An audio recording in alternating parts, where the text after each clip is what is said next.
CID మాజీ ASP Vijaypal ను కస్టడీలోకి తీసుకుని విచారించేందుకు పోలీసులు సిద్దమయ్యారు. ఇప్పటికే గుంటూరు జిల్లా జైల్లో రిమాండ్ ఖైదీగా ఉన్న విజయపాల్ ను ఒంగోలు పోలీసులు కస్టడీలోకి తీసుకున్నారు. విజయపాల్ కు గుంటూరు ఆసుపత్రిలో మెడికల్ టెస్టులు నిర్వహించారు. 2 రోజుల పాటు ప్రకాశం జిల్లా ఎస్పీ ఆధ్వర్యంలోని బృందం విజయపాల్ ను ఒంగోలులో విచారించనుంది.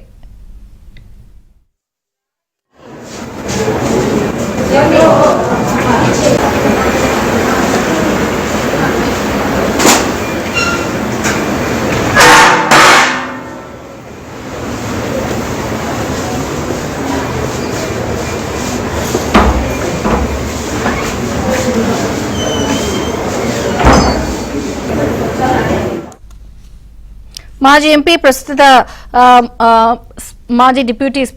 ప్రస్తుత డిప్యూటీ స్పీకర్ రఘురామకృష్ణంరాజు కేసులో విజయపాల్ ని కస్టడీలోకి తీసుకున్నారు పోలీసులు. ఒంగోలు ఎస్పీ ఆధ్వర్యంలో విచారణ కూడా కొనసాగే అవకాశం ఉంది. ఇప్పటికే గుంటూరు ప్రభుత్వాసుపత్రిలో మెడికల్ టెస్టులు కూడా పూర్తయ్యాయి.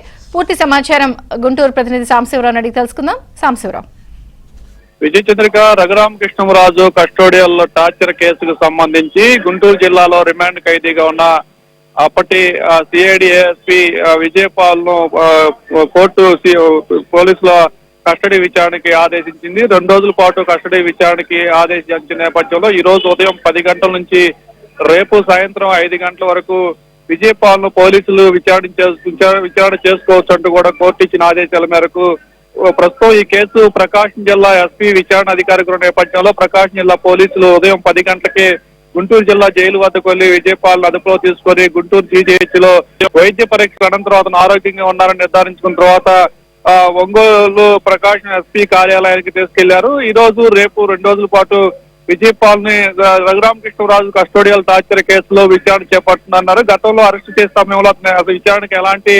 సహకరించకపోగా ఎలాంటి సమాచారం ఇవ్వలేదు. ఇప్పుడు 2 రోజుల పాటు విచారణలో ఏదైనా కీలక సమాచారం గానీ ఈ కేసుకు సంబంధించి కీలక వ్యక్తుల సమాచారం గానీ ఏమైనా ఇస్తారనేది కూడా ఇప్పుడు విచారణలో తేలాల్సి ఉంది. మరి విజయపాల్ విచారణకు సహకరిస్తారా లేదనేది కూడా వేచి చూడాల్సిన పరిస్థితి ఉంది. విజయక మనం గతంలో కూడా చూసాం, అప్పుడు విచారణలో కూడా తనకేమీ గుర్తులేదు తెలియదు అని చెప్పిన సందర్భమే ఉంది.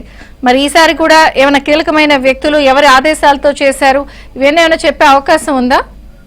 అయితే ఈ కేసు అసలు గుంటూరు నగరంపాలెం పోలీస్ స్టేషన్ లో రఘురామకృష్ణరాజు కస్టోడియల్ టార్చర్ పై కూడా ఎఫ్ఐఆర్ నమోదైన నేపథ్యంలో తొలుత విజయపాల్ విచారణకు పిలిచినప్పుడు విచారణ అధికారిగా నగరంపాలెం సిఐ, గుంటూరు పశ్చిమ డిఎస్పీ ఇద్దరు, ఒక సిఐ డిఎస్పీ స్థాయి అధికారి, ఒక ఏఎస్పీ స్థాయి అధికారిని విచారణ చేయలేకపోయారనే ఒక ఆరోపణలు వచ్చిన నేపథ్యంలో ఈ కేసును ప్రకాశం జిల్లా ఎస్పీకి బదిలీ చేస్తూ విచారణ అధికారిగా ప్రకాశం జిల్లా ఎస్పీని ఉంచిన నేపథ్యంయంలో అతను ఎస్పీ స్థాయిలో ఇప్పుడు రిటైర్డ్ అయిన ఏఎస్పీని విచారణ చేసి తనదైన శైలిలో కూడా సమాచారం రాబట్టగలుగుతారనేది కూడా పోలీసు వర్గాల్లో అయితే చర్చ జరుగుతుంది. గతంలో తనకు తెలియదు, తనకు గుర్తు లేదని సమాధానం కింది స్థాయి సిబ్బంది కాబట్టి ఆ విధమైన సమాధానం ఇచ్చాడు. ఇప్పుడు ఒక ఎస్పీ స్థాయి అధికారి, ఐపీఎస్ ఎస్పీ స్థాయి అధికారి విచారణ చేస్తున్నాడు కాబట్టి తప్పనిసరిగా అతను సమాచారం చెప్తాడు, కొన్ని విషయాలు బయటికి రాబట్టగలుగుతాడు అనేది కూడా ఉంది. మరి నిజంగా అతను విచారణకు సహకరిస్తాడా లేదా గతంలో మాదిరిగా తనకు తెలియదు, గుర్తు లేదు, మర్చిపోయారనే సమాధానాలు చెప్తాడు అనేది కూడా 2 రోజుల విచారణలో అయితే వేచి చూడాల్సిన పరిస్థితి అయితే ఉంది.